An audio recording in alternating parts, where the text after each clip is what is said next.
पूर्ण ब्रह्म श्री कृष्ण जय सच्चिदानंद। पूर्ण ब्रह्म श्री कृष्ण जय सच्चिदानंद। परम धाम की भूमिका आनंद ये आनंद। परम धाम की भूमिका आनंद ये आनंद। श्री प्राणनाथ निज मूलपति श्री मेहराज सुनाम। तेज कुंवर श्यामा जुगल को पल पल करूं प्रणाम। तेज कुंवर श्यामा जुगल को पल पल करूं प्रणाम। समस्त धामस्थ श्रद्धा सुमन भक्तिमगन प्राणाधार सुंदर साथ जी, आप सभी के चरणारविंद में प्रेम प्रणाम स्वीकार करिए। प्रणाम जी। श्री राज जी महाराज की असीम अनुकंपा से हम परम धाम की अलग अलग शोभा का वर्णन करते आ रहे हैं। कल तक हमने रंगमहल की प्रथम परिक्रमा की शोभा का वर्णन पूरा किया।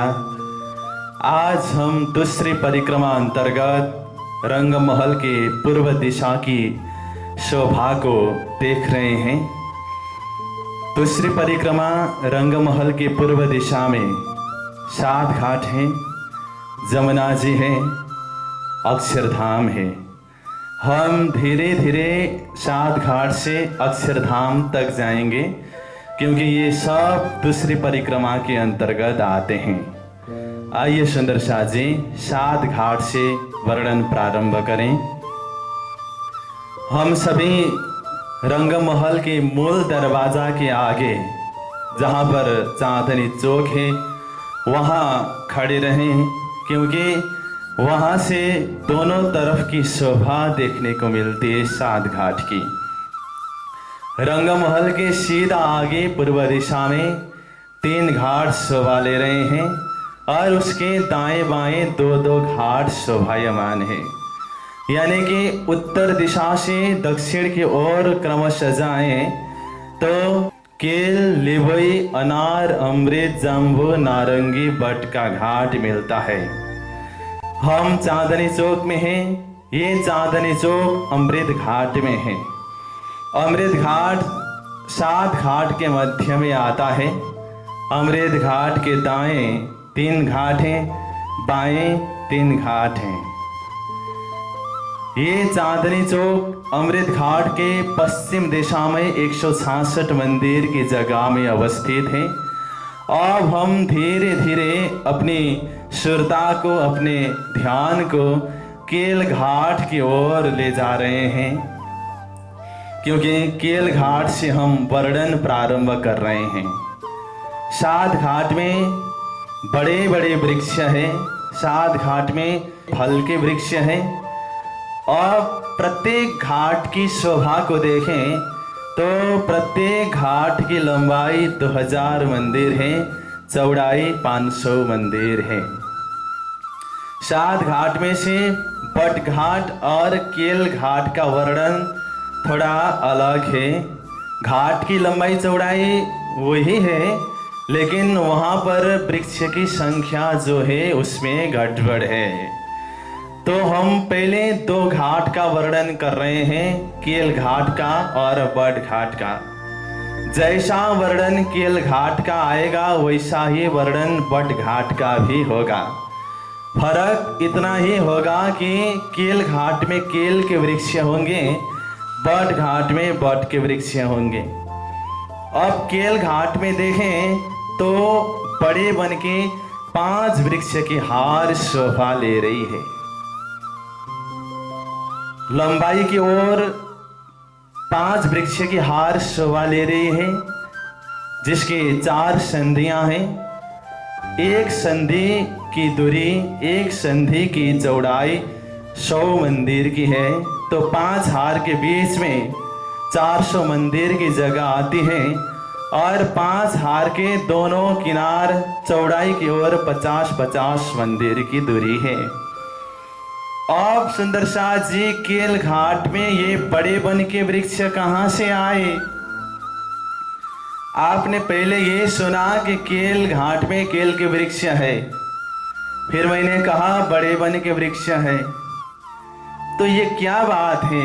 थोड़ा अजीब जैसा लग रहा है। ये बड़े वन के ही वृक्ष है, लेकिन ये बड़े वन के वृक्ष में एक विशेषता होती है। ये वृक्ष जहाँ पहुँचते हैं, जिस घाट में पहुँचते हैं, वही घाट का रूप लेते हैं। जैसे केल घाट में पहुँच गए तो केल का रूप धारण करते हैं, लिबोई घाट में पहुँच गए तो लिबोई का रूप धारण करते हैं, लेकिन अपनी हाइट नहीं छोड़ते, ऊंचाई नहीं छोड़ते। हम भी जैसी भी परिस्थिति में जाएं, परिस्थिति के अनुरूप बनना पड़ेगा, लेकिन कभी अपनी मर्यादा, कभी अपनी उच्चता, कभी अपनी हाइट को नहीं छोड़नी चाहिए। बड़े वन के वृक्ष हमें ये संदेश देते हैं। तो आए कहाँ से? इसके लिए लाल चबूतरा के उत्तर के तरफ 41 के 41 हारे बड़े वन के वृक्ष है, वहां पहुंचना पड़ेगा। वो कल का वर्णन में आ चुका है, इसलिए जो रेगुलर बैठ रहे हैं चेतवनी में आसान होगा, नहीं है तो भी मैं आप आज बता रहा हूँ कि लाल चबूतरा के उत्तर दिशा में 41 के 41 हारे बड़े वन के वृक्ष है। उनमें से 17वीं हार आगे बढ़ी है, पूर्व की ओर बढ़ी है, जहाँ ताड़वन है। ताड़वन के उत्तर दिशा में एक 490 मंदिर लंबा, 300 मंदिर चौड़ा चौक है। वो चौक होते हुए 41 के 41 हारे वृक्ष में से 17वीं हार की वृक्ष आगे बढ़े हुए हैं, 21वें हार के वृक्ष आगे बढ़े हुए हैं, 25वें हार के वृक्ष आगे बढ़े हुए हैं, 29वें हार के वृक्ष आगे बढ़े हुए हैं, 33वें हार के वृक्ष आगे बढ़े हुए हैं। तो 5 हार के वृक्ष वो 490 मंदिर लंबा, 300 मंदिर चौड़ा चौक से होते हुए केल घाट में पहुंच गए हैं। इसलिए केल घाट में बड़े वन के वृक्ष की 5 हार शोभा ले रही है। अब इसकी ऊंचाई की बात करें तो लाल चबूतरा के उत्तर के तरफ जहां बड़े वन है, वहां तो इसकी ऊंचाई 10 भूम 11वीं चांदनी है, लेकिन केल घाट में पहुंचते पहुंचते वृक्ष की ऊंचाई 5 भूम 6ठी चांदनी है। अब 5 भूम 6ठी चांदनी से नीचे नहीं आएंगे। आप हौजगसर तालाब में जाएं, वहां पर भी ये बड़े वन के वृक्ष की ऊंचाई 5 भूम 6ठी चांदनी ही है। आप चाहे पाल में जाएं, पाल में भी बड़े वन के वृक्ष की ऊंचाई 5 भूम 6ठी चांदनी ही है। आप चाहे अन्नवन में जाएं, अन्नवन में भी बड़े वन के वृक्ष की ऊंचाई 5 भूम 6ठी चांदनी ही है।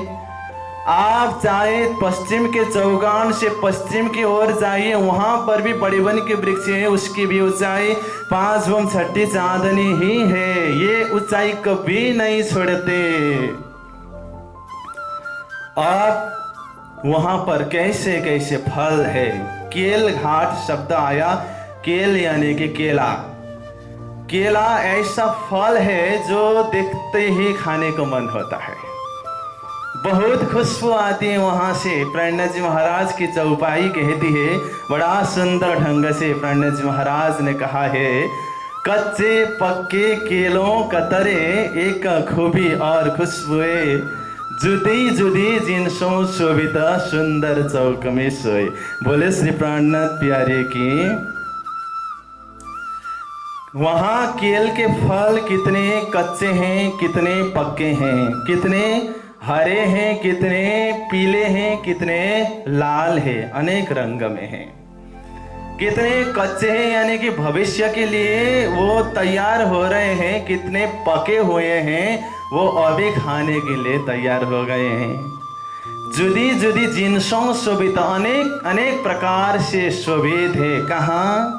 सुंदर चौक में सोई, वहाँ पर अनेक प्रकार के चौक है, वहाँ सुसज्जित है। तो केल समझते हमें लगता है कि ये मीठा होता है, लेकिन सिर्फ मीठा ही स्वाद परम धाम के फल फूल में नहीं मिलेगा। अगर मीठा ही मीठा हो तो खट्टा भी होता है, कड़वा भी होता है। अगर वो स्वाद नहीं है तो परम धाम कैसे पूर्णात पूर्णमत हुआ? स्वाद में भी वैरायटी है, स्वाद में भी विविधता है। इसलिए प्राणनाथ जी महाराज कहते हैं, कई मीठे मीठे मिठड़े, कई फरसे फरसे मुख पर, कई तीखे तीखे तिखरड़े, कई खट्टे खट्टे खट्टवर।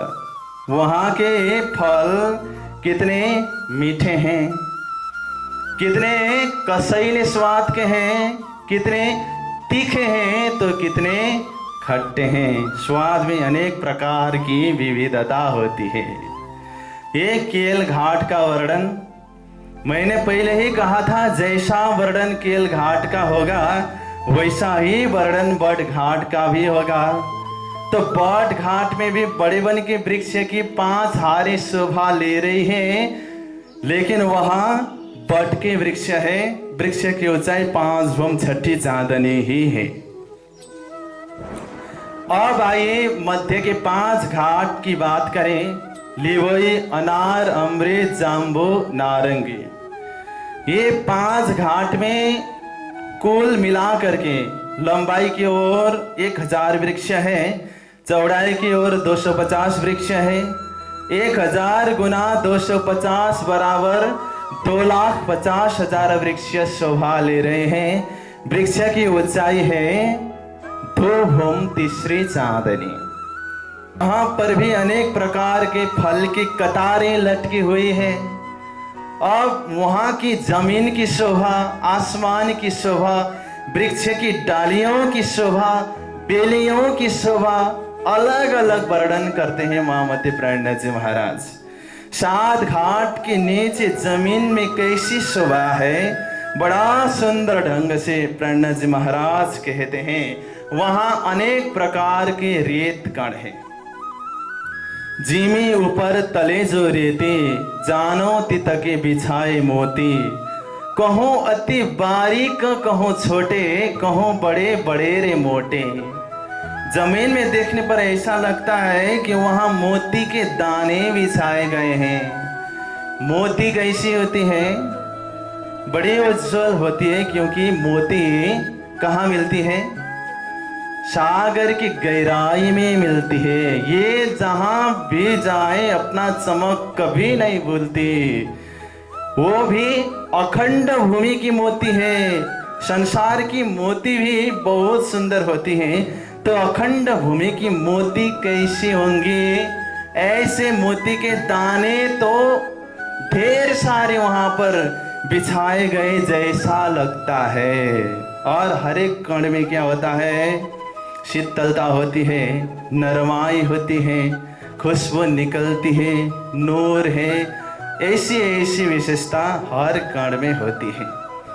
आगे प्राणनाथ जी महाराज कहते हैं, कित जानो हीरा कने, हर ठौर हर भांत घने। कित 2 खूने 3 चौखूने, कित फिरते कहो गोल बने। कहीं कहीं मोती जैसे रेत कण कैसे आकार के हैं? कितने कण 2 खूने हैं, कितने कण 3 खूने हैं, कितने कण चौखूने हैं, कितने कण तो गोलाकार में है। इस प्रकार की जमीन की शोभा। वहां पर पेड़ बहुत सुंदर शोभा ले रहे हैं। अब आकाश की ओर देखें तो मैंने पहले भी कहा, 2 भूम 3 चांदनी है इसकी, 2 भूम 3 चांदनी है, लेकिन आसमान नहीं दिखाई देगा, क्योंकि इतना सघन रूप में वहां पर बेलियां फैली हुई है कि आकाश की ओर देखने को नहीं बनता। इत लता चढ़िया अति घन, ऊपर फूलों के फूल हैं बना। जानो जवेर रंग अनेक, कुंदन में जड़े विवेक।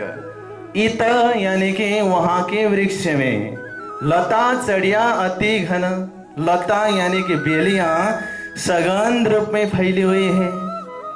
बेलियां में क्या होता है? फूल होता है, और फूल में क्या होता है? सुगंध होती है। ऐसा लगता है कि सोने में अनेक प्रकार की चित्रकारी चित्रित गई है। जानो जवेर रंग अनेक, कुंदन में जड़े विवेक, विवेक पूर्वक वहां पर जड़ा हुआ है। जब हम सागर ग्रंथ में ठाकुरानी जी का श्रृंगार का वर्णन देखें, या राज्य महाराज का श्रृंगार का वर्णन देखें, या सखियों का श्रृंगार का वर्णन देखें, वहां एक बड़ा सुंदर शब्द आता है, जड़ी न घड़ी शब्द आता है। न जड़ा हुआ है न बनाया हुआ है, वो तो स्वयं सिद्ध है, क्योंकि वो परम धाम है। इस प्रकार से वहां पर फूल फूले हुए हैं, फूल खिले हुए हैं। इस प्रकार से फूल की सुगंध महक रही है कि जितना भी वहां पर बैठे जी नहीं भरता। और ऐसा लगता है कि फल और फूलों के कांगर युक्त झालर टंगी हुई है। बड़ा सुंदर शोभा है इसकी। ये शोभा साती घाट की है, लेकिन वृक्ष की संख्या फर्क है। मैं पहले से ही बार बार विनती करता आ रहा हूं। अब आइए सबसे मध्य के घाट, अमृत के घाट में। हर एक 5 घाट में 2,50,000 वृक्ष है, लेकिन अमृत के घाट में 2,50,000 वृक्ष नहीं पहुंचेंगे, क्योंकि वहां चांदनी चौक है। चांदनी चौक में 166 मंदिर की जगह में कुछ भी नहीं है, तो वहां 83 हरे वृक्षों की कमी होती है। बाकी वर्णन वैसा ही है। और प्रत्येक घाट की संधि में 2 मंदिर चौड़ी रोज है। रोज जमीन से 3 सीढ़ी ऊंची है। हमने 7 घाट का वर्णन छोटकरी में देखा। परिक्रमा ग्रंथ में बड़ा सुंदर प्रसंग आता है। परिक्रमा ग्रंथ के प्रकरण 3 में भी ये प्रसंग आता है। परिक्रमा ग्रंथ प्रकरण 6 में भी ये सुंदर प्रसंग आता है।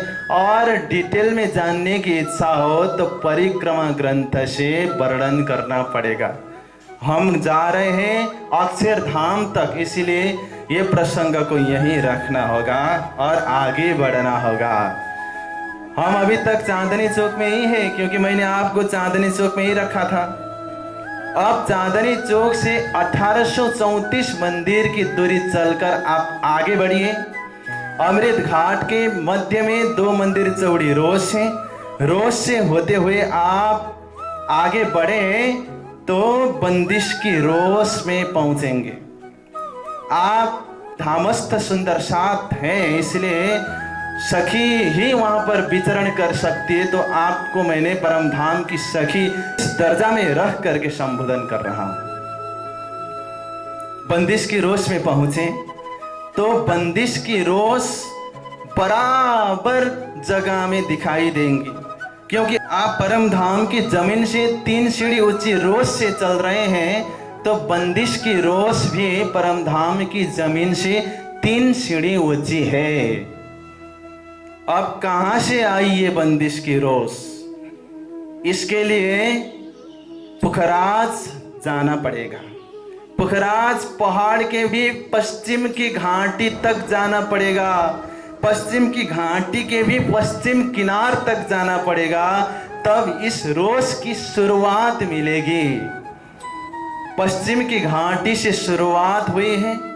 जमुना जी को दोनों तरफ से परिक्रमा करती हुई, दोनों तरफ से घेर करके आगे बढ़ी हुई है। और हौजकोसर तालाब के पश्चिम दिशा में झुंड के घाट के नीचे दोनों रोस का मिलन होता है। वो बंदिश की रोस है। बंदिश की रोस में बड़े बन के 2 हार वृक्ष शोभा ले रहे हैं। 2 किनार में है। 2 हार के बीच की दूरी 500 मंदिर है, क्योंकि बंदिश की रोस की चौड़ाई भी 500 मंदिर है। किनार में होने से गड़बड़ नहीं है, बराबर है, यानी कि 500 मंदिर है। लेकिन हर कतार में देखें तो एक वृक्ष और दूसरा वृक्ष के बीच की दूरी 250 मंदिर है। इतनी शोभा अगर बंदिश की रोश को हम जान गए तो हम आगे बढ़ सकते हैं। 500 मंदिर आगे बढ़ करके 3 सीढ़ी ऊपर चढ़े तो हम पाल की रोश में पहुंचेंगे। ये भी पुखराज से ही शुरू हुई है, ये पाल की रोश भी। जब पुखराज पर्वत का वर्णन होगा, हौज़ कौसर तालाब का वर्णन होगा, उस दिन इसके विषय में और खुलासा करूंगा। लेकिन मैं प्रासंगिक संदर्भ की ओर जा रहा हूं, इसलिए मैं इतना ही कह के रख रहा हूं कि अति बारीक रेत है, उसकी बड़ी सुंदर शोभा है। 7 घाट में से बड़ घाट के आगे कुछ थोड़ा डिजाइन में चेंज है, नहीं तो एक ही जैसी डिजाइन है, कोई डिजाइन में चेंज नहीं है। वो बंदिश की रोश से 3 सीढ़ी ऊंची है, जिसकी चौड़ाई है 250 मंदिर। इसको पार करके 3 सीढ़ी चढ़े तो हम पाल में पहुंचेंगे। पाल की चौड़ाई है 250 मंदिर। अब पाल में बहुत सारा वर्णन आएगा सुंदर साथ जी, बहुत सारी चीजों की शोभा वहां पर झलक रही है। सर्वप्रथम मैं 7 घाट के सामने में कैसी शोभा है उसका वर्णन करूंगा। कितने चिंतक लोग ये भी बताते हैं कि प्रत्येक घाट की लंबाई 3000 मंदिर है। मैं 7 घाट की बात कर रहा हूं। प्रत्येक घाट की लंबाई 3000 मंदिर बोलते हैं। क्यों बोलते हैं? उसमें भी लॉजिक है। क्यों बोलते हैं कि 7 घाट के हद पर पाल में भी 7 घाट के नाम वाले वृक्ष है, इसीलिए बोलते हैं। और हिसाब भी ज्यादा बताते हैं, लेकिन मैं आसानी से आसान ढंग से जा रहा हूं, अलग सा वर्णन करूंगा मैं। अब आइए पाल में 7 घाट के हद पर क्या है वो शोभा देखेंगे। पाल की चौड़ाई 250 मंदिर होने से प्रत्येक घाट के सामने की जगह घाट की चौड़ाई ही लंबाई बन जाती है। वहां पर भी 7 घाट हैं। प्रत्येक घाट की लंबाई 500 मंदिर है और चौड़ाई 250 मंदिर है। प्रत्येक घाट के हद पर घाट के नाम वाले वृक्ष हैं। जैसे केल घाट के आगे देखें तो केल के वृक्ष है, और वहां पर कैसे वृक्ष हैं और कितने वृक्ष हैं इसका वर्णन आएगा। वहां पर बड़े बन के 11 की 5 हारे वृक्ष शोभा ले रहे हैं एक घाट के हद पर। लेकिन वहां सिर्फ बड़े बन के वृक्ष नहीं है, अन्य वृक्ष भी है। 11 की 5 हारे वृक्ष में 10 के 4 हारे चौक मध्य में है, चौक में अन्य वृक्ष है, और बाहर किनार में देखें वहां पर भी अन्य वृक्ष है। तो अंदर के 10 की 4 हारे चौक में क्या है, वहां पर भी वृक्ष है। प्रत्येक चौक की लंबाई चौड़े 50 मंदिर है, और उसके अंदर 24 की 24 हारे वृक्ष शोभा ले रहे हैं। वृक्ष बीच की दूरी 2 मंदिर है, वहां घाट के वृक्ष है। जो 55 वृक्ष है वो बड़े वन के वृक्ष है, जो अन्य वृक्ष है वो घाट के नाम वाले वृक्ष है। तो कैसे पहचान करें? उसके हाइट से पहचान होती है। बड़े वन के वृक्ष 5 बम छठी चांदने वाले हैं, घाट के वृक्ष 2 बम तीसरे चांदने वाले हैं। मैंने 40 चौक का हिसाब बताया। अब दोनों किनार में 10-10 चौक है, उसका भी मैं हिसाब बताऊंगा। वहां पर भी अन्य वृक्ष है, वहां 24 की 12 हारे अन्य वृक्ष है। ये प्रत्येक घाट के हद पर ऐसी ही शोभा है। लेकिन बड़ घाट के सामने में जो बड़वाइयां है उसके अलग सा वर्णन होता है। मैं वहां पर भी पहुंचूंगा, लेकिन बीच बीच में भी अन्य शोभा है, उसका वर्णन करना पड़ेगा। पाल में प्रत्येक घाट की संधि में पाल के पूर्व दिशा में और जमुना तट के पश्चिम दिशा में जहां पर संधि है वहां सीमा रूप देवरियां शोभा ले रही है। जैसे मैं पाल की बात कर रहा हूं, आपका दिमाग अभी सात घाट में है तो दिमाग को पाल तक ले जाइए, क्योंकि सात घाट से पाल तक पहुंचने में बहुत यात्रा करनी पड़ेगी। बंदिश की रोज पार करना पड़ेगा, पाल की रोज पार करना पड़ेगा। आपको सीधा हिसाब से भी देखें तो 750 मंदिर की दूरी पार करनी पड़ेगी।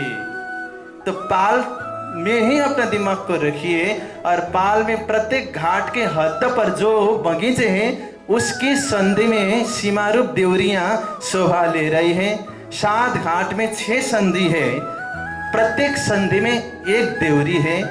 ये देवरी की ऊंचाई एक भूम दूसरी चांदनी है। देवरी के ऊपर गुम्मट लगे हुए हैं, गुम्मट के ऊपर कलश लगे हुए हैं, कलश के ऊपर ध्वजाएं शोभा ले रही है। परम धाम की ये विशेषता बोले कि प्रत्येक देवरी के ऊपर गुम्मट जहां कहीं भी होता ही हो, चाहे गुर्जर के ऊपर बोले चाहे देवरी के ऊपर बोले, हमेशा गुम्मट होता ही होता है। जहां पर गुम्मट होता है उसके ऊपर कलश होते ही होते हैं।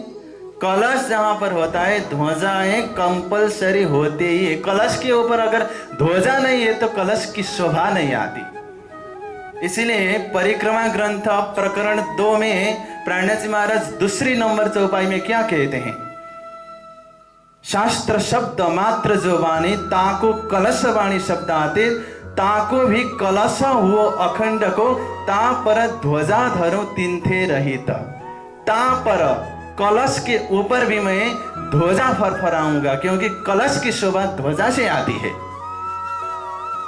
मैंने 6 देवरी की बात कही, लेकिन सिर्फ वहां पर 6 देवरी नहीं है, अन्य भी देवरी है। कहाँ है?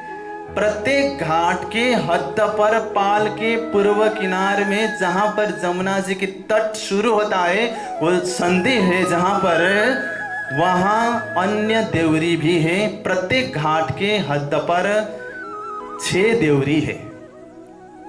तो कितनी देवरी हुई 7 घाट की?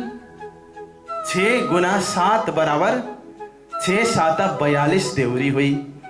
और उसके दाएं बाएं 500 मंदिर की जगह वहां पर खाली है। उस जगह में दोनों तरफ 24-24 देवरी शोभा ले रही है। दोनों तरफ के 24-24 48 देवरी हुई। मध्य के 42 देवरी, 48 प्लस 42 जोड़े तो 90 देवरी होता है। इसलिए वहां पर 90 देवरी भी शोभा ले रही है। ये देवरी पाल और जमुना जी का तट की संधि में है। प्रत्येक देवरी 2 मंदिर लंबी चौड़ी है। मैं अन्य देवरी की बात कर रहा हूं। ऊंचाई इसकी 1 भूम है और देवरी के मध्य से देवरी के मध्य तक जाएं 83 मंदिर की दूरी यात्रा करनी पड़ेगी। हमने 7 घाट में से 6 घाट के हद पर क्या है उसकी वो शोभा देखी, और एक शोभा बाकी है, वो है बट के घाट के सामने बड़बाइयां जहां पर है उसकी शोभा भी हम देखेंगे। बट घाट के सामने में बड़बाइयां जहां पर स्थित है वो चबूतरा 500 मंदिर लंबा चौड़ा है। तो 500 मंदिर का चबूतरा कैसे बना है उसका वर्णन करेंगे। पाल की रोज की चौड़ाई कितनी है? 250 मंदिर है। पाल की चौड़ाई कितनी है? 250 मंदिर है। 250 प्लस 250 बराबर 500 होता है।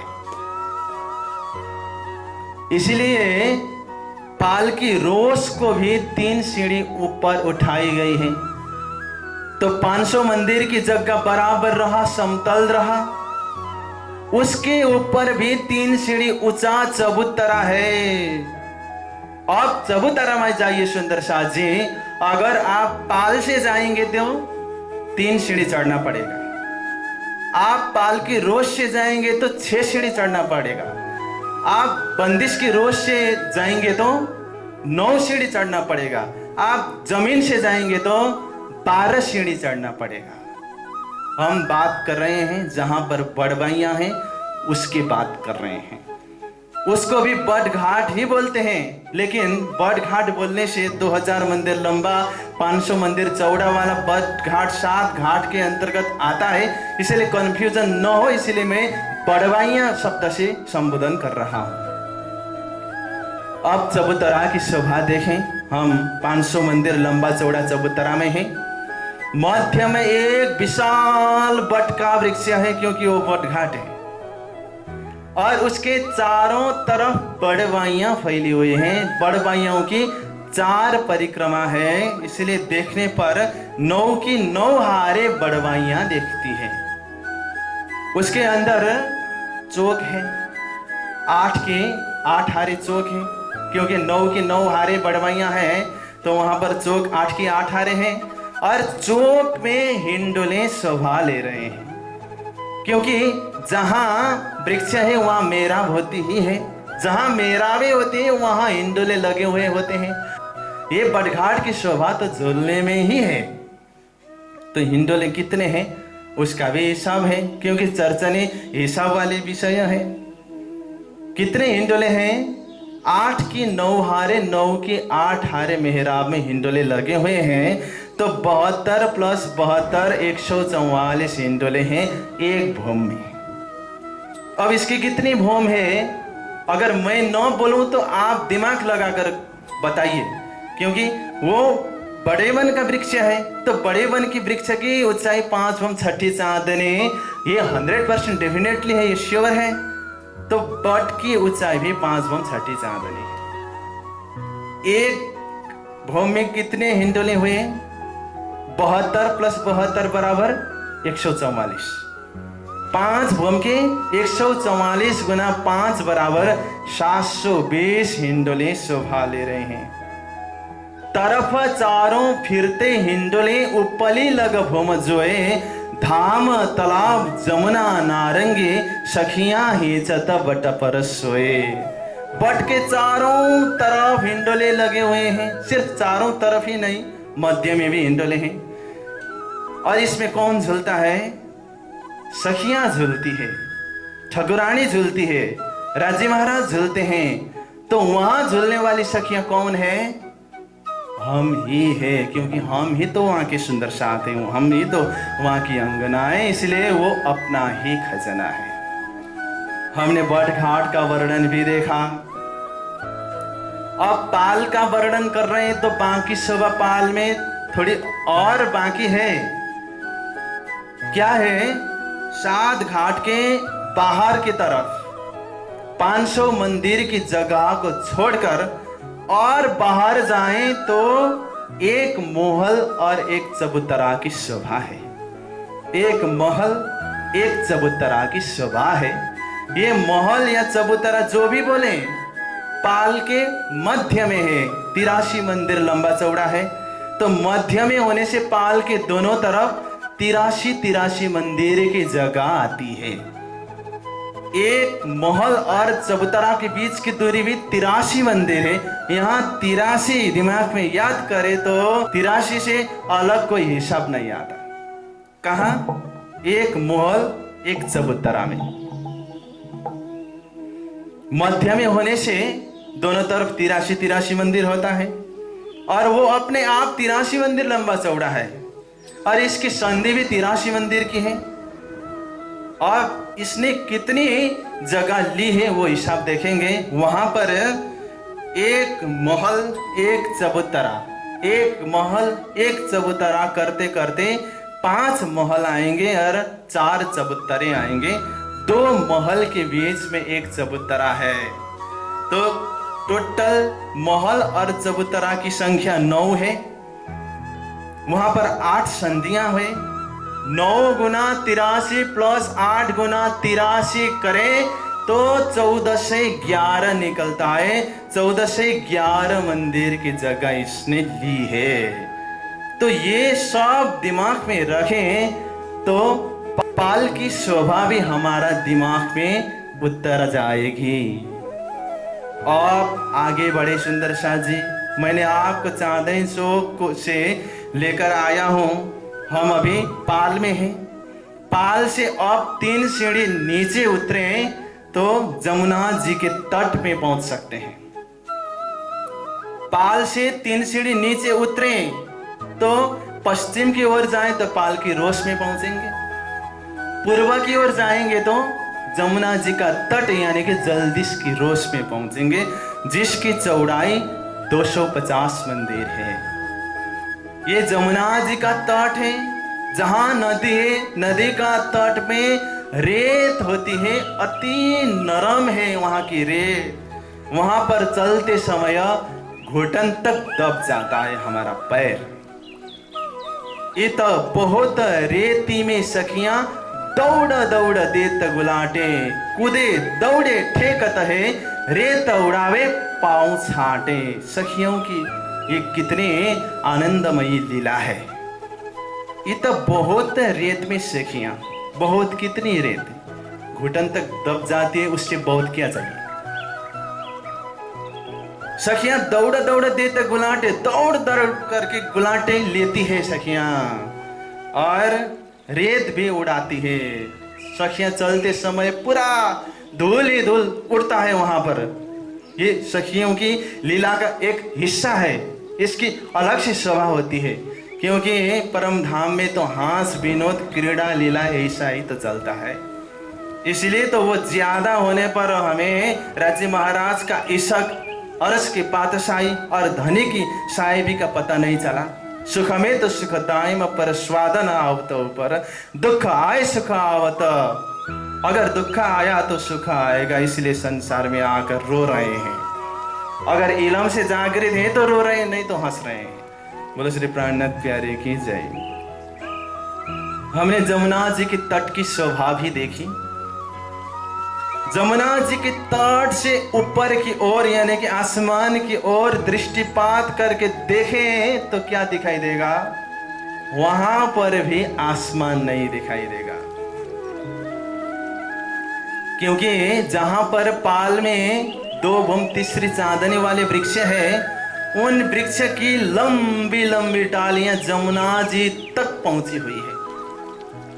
तो पाल और जमुना के बीच में जमुना जी का तट है, उसके ऊपर तो डालियां फैली हुई है, तो कैसे आसमान दिखाई देगा? ये डालियां 375 मंदिर दूर तक फैली हुई है, और वहां पर फल के गुच्छे, फल की कतारें लटक रही है। जहां पर डालियां होती हैं वहां तो फूल होते ही हैं और फल तो होते ही हैं। अब इसकी शोभा पानी में दिखती है। ये भी बहुत सुंदर शोभा है।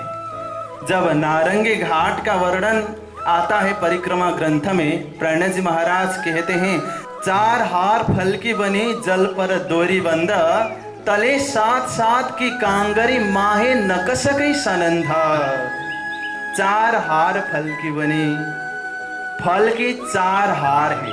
एक फल का गुच्छा को उठाइए और गिनती करिए, 1 2 3 करिए, 4 है। वहां पर 4 हार दिखाई देगा। और नीचे से देखें तो 7 की कांगरियां वहां पर दिखती है। वो फल की ऐसी शोभा है, लेकिन वो फल हम कहां देख रहे हैं? पानी में देख रहे हैं। और ऐसा लगता है कि अनेक प्रकार का चित्र, विचित्र व चित्रकारी चित्रित की गई है। ऐसी शोभा है सुंदर सा जी। अब आइए जमुना जी के अंदर प्रवेश करें, क्योंकि हमें जल्दी भी हो रही है, क्योंकि पानी देखते ही वहां पर छलांग लगाने का मन होता है। जमुना जी के तट जिसका वर्णन हो रहा है, उसके किनार में अति सुंदर प्रकाशमय कठिने शोभा ले रहे हैं। उससे अंदर जाएं तो 3 सीढ़ी सूखी और 3 सीढ़ी गीली उतरने पर एक जल चबूतरा आएगा, जिसकी चौड़ाई 125 मंदिर है। वहां खड़े रहने पर कमर तक पानी आता है। बोलो श्री कृष्ण कन्हैया लाल की। क्योंकि पानी को स्पर्श करने का मन चांदनी चौक से ही हो रहा था, तो आपकी तमन्ना को मैंने जल्दी ही पूरी करना चाहा, इसलिए आपको पानी के अंदर रख दिया। कमर तक पानी आ रहा है। हम कहाँ खड़े हैं? जमुना जी के जल अंदर के चबूतरा में। जमुना जी के तट के 3 सीढ़ी नीचे जमुना जी बह रही है, उसके भी 3 सीढ़ी नीचे जाएं तो जल अंदर का चबूतरा में पहुंच सकते हैं। ये जल अंदर का चबूतरा भी मूल कुंड से ही शुरू हुआ है और हौज कुसर तालाब तक ही जाता है। लेकिन ये पुखराज का वर्णन नहीं हुआ है, थोड़ा अंधकार जैसा लगता है सुनने पर, लेकिन उसका भी बाद में वर्णन होगा उस समय में। अगर नोटिस यहाँ करेंगे तो उस समय में पता चल जाएगा। जमुना जी की चौड़ाई 500 मंदिर है। जमुना जी खजाने का ताल से शुरू होती है, यानी कि पुखराज से 4.5 लाख कोस की यात्रा करती, पूर्व की ओर जाती और मरोड़ खाती है, और दक्षिण की ओर जाती है 9 लाख कोस की यात्रा करती है। फिर मरोड़ खाकर पश्चिम की ओर जाती है, 4.5 लाख कोस की यात्रा करती है और हौज कुसर तालाब में जाकर समाहित होती है। कौन? जमुना जी। इसकी चौड़ाई 500 मंदिर है। दोनों तरफ 125 मंदिर की जगह में जल अंदर का चबूतरा, जल अंदर की रोश है। बीच की 250 मंदिर की जगह में जमुना जी एक भम गहरा होकर बहती हैं। अब जमुना जी में मुख्य 3 शोभा दिखाई देंगी, वो शोभा का वर्णन करेंगे हम। चांदनी चौक से सीधा आगे जाएंगे तो पाट घाट में पहुंचेंगे। पाट घाट तो फेमिलर शब्द है, क्योंकि रोज हम गाते हैं, पाट घाट की देवरी में जहाँ रामत की जेरा। पाट घाट में पहुंचने के लिए भी थोड़ी मेहनत करनी पड़ेगी, ऐसे ही नहीं पहुंचेंगे। जब इलम हो, चर्चनी का ज्ञान हो तो हृदय में रोशनी आ जाएगी, नहीं तो अनुमान की सेवा होगी, अटकल की सेवा होगी, पूर्ण प्रकाश नहीं होगा। इसलिए तो बिना इलम लज्जत नहीं बोलते हैं। इलम नहीं है तो लज्जत, रस नहीं आएगा। चांदनी चौक के सीधा आगे पाट घाट है, उसका वर्णन करेंगे। और 7 घाट को हद में लेकर दोनों तरफ उत्तर और दक्षिण दिशा में 2 पुल है, क्योंकि जहाँ नहर होती है वहाँ पुल होता ही है, जहाँ नदी होती है वहाँ भी पुल होता है। अगर पुल नहीं है तो कैसे तरेंगे? इसलिए उत्तर की ओर केल पुल है, दक्षिण की ओर बट पुल है। उत्तर की ओर केल घाट है, इसलिए पुल का नाम केल पुल। दक्षिण की ओर बट का घाट है, इसलिए पुल का नाम बट पुल। अब और भी एक शोभा है, मैं जहां पर जमुना जी मरोड़ खाती वहां से शुरू करूंगा, तब पाट घाट तक पहुंचूंगा। मरोड़ से शुरू कर रहा हूं, जहां पर दोनों ओर जमुना जी मरोड़ खाई है, वहां पर 4 हिंडोलों की ताली पड़ती है। जहां पर भी देखें सुंदर शाह जी परम धाम में तो हिंडोले ही हिंडोले हैं। जहां पर भी जाएं, अगर झूलने का मन हुआ तो हिंडोला आगे ही सामने में दिखाई देंगे, उसमें झूल सकते हैं। वैसे तो परम धाम स्वयं सिद्ध है, जो चाहेंगे वो तुरंत प्राप्त होगा। फिर भी ये अपनी शोभा होती है। वहाँ पर हम मरोड़ की बात कर रहे हैं तो वहाँ 4 हिंडोलों की ताली पड़ती है। 2 हिंडोले जल में झूलते हैं, 2 हिंडोले पाल में झूलते हैं। दोनों तरफ ऐसे ही शोभा है। चाहे ईशान कोण में जाइए, चाहे अग्नि कोण में जाइए, ऐसी ही शोभा है। अब आइए 2 पुल की ओर। एक पुल का वर्णन होगा, जैसा वर्णन एक पुल का होगा वैसा ही वर्णन दूसरा पुल का होगा। हम केल पुल का वर्णन करेंगे, लेकिन लीला का वर्णन अलग अलग करेंगे। वहाँ का जो डिजाइन है, पुल कैसा है, वो एक ही वर्णन होगा, लेकिन लीला अलग अलग होगी। क्योंकि केल घाट में सखियाँ ठाकुरानी जी, राजी महाराज कब जाते हैं? अमावस्या की रात में जाते हैं और बड़ घाट की चांदनी में द्वितीया के दिन जाते हैं, कृष्ण पक्ष। इसलिए अलग अलग लीला होती है वहाँ। लीला तो एक ही होती है लेकिन तिथि अलग अलग है। अब आइए वर्णन सुनिए। जमुना जी की चौड़ाई कितनी है? 500 मंदिर है, तो पुल भी 500 मंदिर लंबा है और चौड़ा भी 500 मंदिर ही है। केल पुल की बात करें तो लंबाई चौड़ाई 500 मंदिर है। नीचे 11 की 11 हारे थंबा शोभा ले रहे हैं। जहां पर पुल है उसके नीचे जल अंदर का चबूतरा नहीं है, जमीन से ही थंब लगे हुए हैं। एक भूम गहरा है, 11 के 11 हारे थंब लगे हुए हैं और थंब के बीच से जमुना जी थोड़ा हिलते हुए बहती हैं, इसलिए उसको घड़नाले नाम दिया गया है। 11 थंब के बीच में 10 संधियां होती हैं, वहां से होकर जमुना जी बहती है, तो वहां पुल के नीचे 10 घड़नाले होकर जमुना जी बहती हैं। और ये छत जमुना जी का तट के बराबर पट्टी है, उसके ऊपर महल बना हुआ है, इसीलिए इसका नाम पुल महल बोलते हैं। सिर्फ पुल ही नहीं, पुल महल बोलते हैं क्योंकि पुल के ऊपर में महल है। वहां पर भी 11 के 11 हारे थंब लगे हुए हैं और 10 की 10 हारे चौक हैं। ये 5 भूम छठी चांदनी युक्त है। प्रत्येक भूम में बाहर के 4 कोण में 4 एक्स्ट्रा थंब आएंगे, वो थंब में होकर ऊपर जा सकते हैं। ऐसी ही शोभा 5 भूम में है और इसकी छठी चांदनी है। प्रत्येक भूम में हिंडोले झूलते हैं। मैंने कब से कहा है कि जहाँ थंबा होता है वहाँ मेहराबें होती है, जहाँ मेहराबें होती है वहाँ हिंडोले होते हैं। ये तो सूत्र ही एक डायरी में लिख के रखिए। तो कितने हिंडोले हैं? 10 के 10 हारे चौक में 11 के 10 हारे, 10 के 11 हारे हिंडोले हैं। 110 हिंडोले यानी कि 220 हिंडोले हैं एक भूम में। कितनी भूम है? 5 भूम है, तो 5 भूम के 1100 हिंडोले एक ही साथ वहां पर झूलते हैं। ये अद्वैत भूमि है।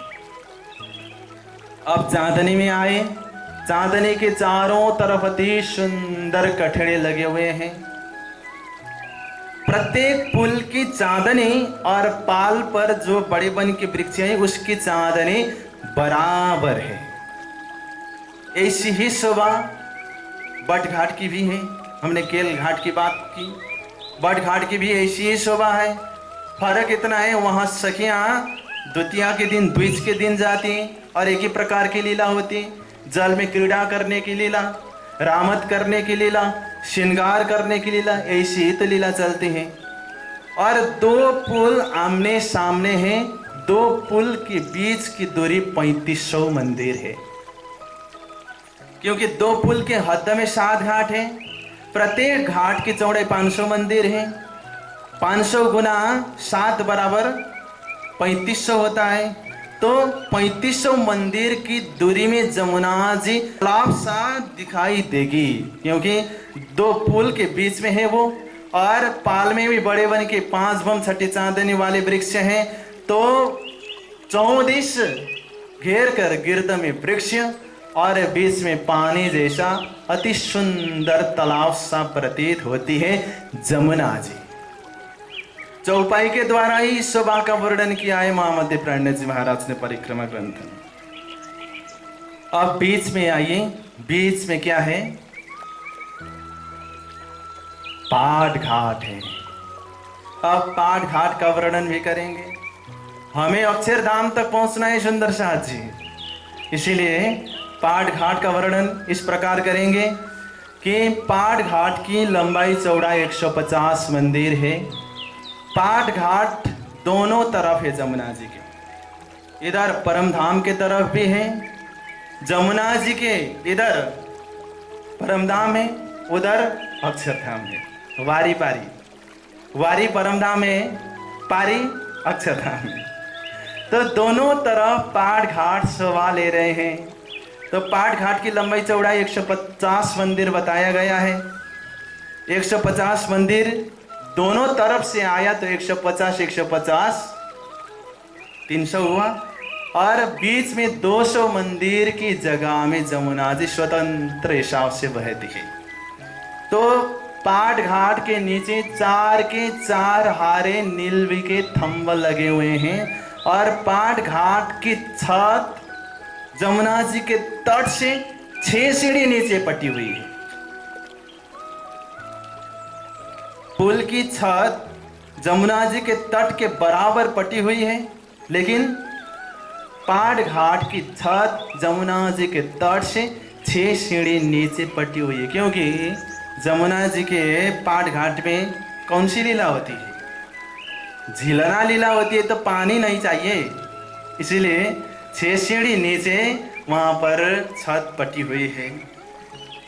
4 के 4 आरे थंब है, इसीलिए पाठ घाट के नीचे जमुना जी 3 घड़नाले होकर बहती है। बहुत सुमधुर आवाज आती है उसकी, वो भी सखियां सुन सुनकर प्रमोदित होती हैं। और उसके ऊपर 12 थंब लगे हुए हैं। पाठ घाट में पानी के अंदर ही थंब लगे हुए हैं। प्रत्येक दिशा में 2-2 थंब हैं, तो 4 दिशा के 8 थंब हुए, और 4 कोण में 4 नीलवी के थंब लगे हुए हैं, तो 12 थंब शोभा ले रहे हैं। माणिक हीरे 5 पुखरे, नूर तरफ से 4 द्वार, 4 खुटों थंब नीलवी, अंबर भरियो झलकार। अब कैसे कैसे थंब, वहां क्या क्या थंब है? माणिक हीरे 5 पुखरे। पूर्व दिशा से शुरू करें तो पूर्व दिशा में माणिक के 2 थंब है, दक्षिण दिशा में हीरा के 2 थंब है, पश्चिम दिशा में 5 के 2 थंब है, उत्तर दिशा में पुखराज के 2 थंब हुए, तो 8 थंब हुए। 12 थंब का हिसाब में 8 थंब का हिसाब हुआ। 4 थंब 4 कोण में लगे हुए हैं, तो 12 थंब हुए। 4 कोण के थंब नीलवी के, इसमें सीढ़ियां लगी हुई है, और ये एक बम ऊपर पहुंच जाती है। वहां पर कठड़े भी लगे हुए हैं। पाठ घाट में जहां पर छत पट्टी है, वहां 3 तरफ कठड़े लगे हुए हैं। पश्चिम के तरफ कठड़े नहीं लगे हुए हैं, क्योंकि आना जाना करना पड़ेगा, इसलिए। तट के तरफ कठड़ा नहीं है, 3 तरफ कठड़े हैं, और एक कठड़ा की ऊंचाई सखियों की ऊंचाई बराबर है। यहाँ पर झिलना लीला होती है। आप अकेले हो जिए संग श्याम जी साथ, हम हो 12,000 मिलके झीले तुम्हारे पास, मारा बालाजी चलो जमुना जल झीलिए। झिलना लीला के बाद सखियां चांदनी में जाती हैं और गीला कपड़ा बदलती है। वहां रामत की लीला भी होती है। पाठ घाट की चांदनी में भी चारों तरफ कठड़े लगे हुए हैं और श्रृंगार करते हैं, लेकिन यहाँ का हल्का श्रृंगार होता है। फिर पश्चिम तरफ के थंब से नीचे उतरकर सखियां जमुना जी के तट पे पहुंचते, क्योंकि श्रृंगार करने के बाद अगर श्रृंगार भीग गया तो समस्या होगी। इसलिए पश्चिम के थंब से नीचे उतरेंगे तो पानी में जाना नहीं पड़ेगा, सूखी सीढ़ी मिलेगी और जमुना जी का तट मिलेगा। इस प्रकार की लीला पाठ घाट की होती है। ऐसा ही पाठ घाट अक्षरधाम की तरफ भी है। अब अक्षरधाम जाएं, लेकिन अक्षरधाम का वर्णन में ज़्यादा माथाकोटी करने की जरूरत नहीं है। अक्षरधाम की शोभा का वर्णन आसान है। अक्षरधाम तक अब हम जाएं, कैसे जाएं? जमुना जी से शुरू करें।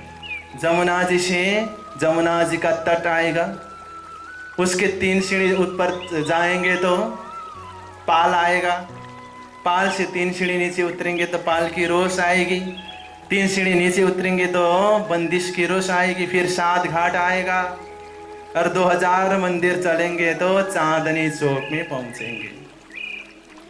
अमृत घाट से जा रहे हैं तो 2000 मंदिर भी चलना नहीं पड़ेगा, सिर्फ 1834 मंदिर चलेंगे तो चांदनी चौक में पहुंच जाएंगे। अब अक्षरधाम का वर्णन प्रारंभ करते हैं सुंदर साथ जी।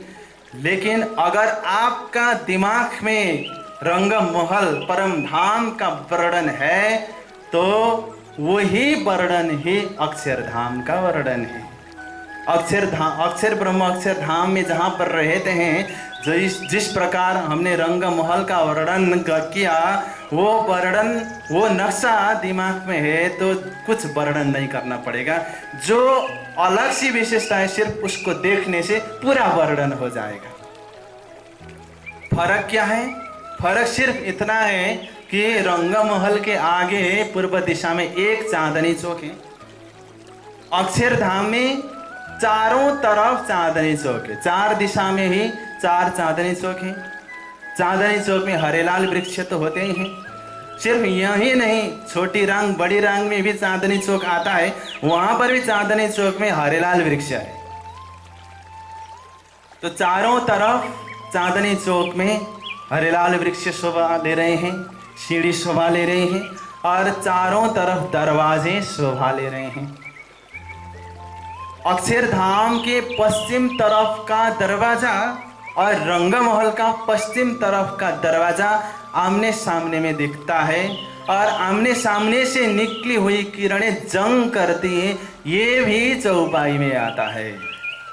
रंगमहल के अंदर राजी, श्यामा जी, सखियां विराजमान है, तो अक्षरधाम के अंदर अक्षर ब्रह्म, महालक्ष्मी जी और ईश्वरी आत्माएं वहां पर लीला विहार करते हैं। फर्क सिर्फ इतना है।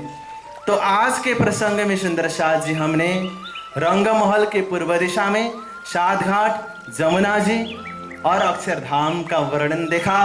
कल फिर हम दक्षिण दिशा में जाएंगे। दक्षिण दिशा में कुंजनी कुंज वन, हौजगोसर तालाब, 24 हास का महल है। जहां तक संभव होगा वर्णन करेंगे और जो होगा कल ही पता चलेगा। इन्हीं शब्दों के साथ, इन्हीं भावों के साथ अब तक आप बहुत सुंदर ढंग से, बहुत धैर्यता के साथ रहे। सभी को बहुत बहुत धन्यवाद देते हुए मैं अपने वचनों को इन्हीं शब्दों के सहित विराम देना चाहता हूँ। जय जयकार के साथ में श्री कृष्ण कन्हैया लाल की, सतगुरु महाराज की, प्राणनाथ प्यारे की, सकल सुंदर साथ की प्रणाम।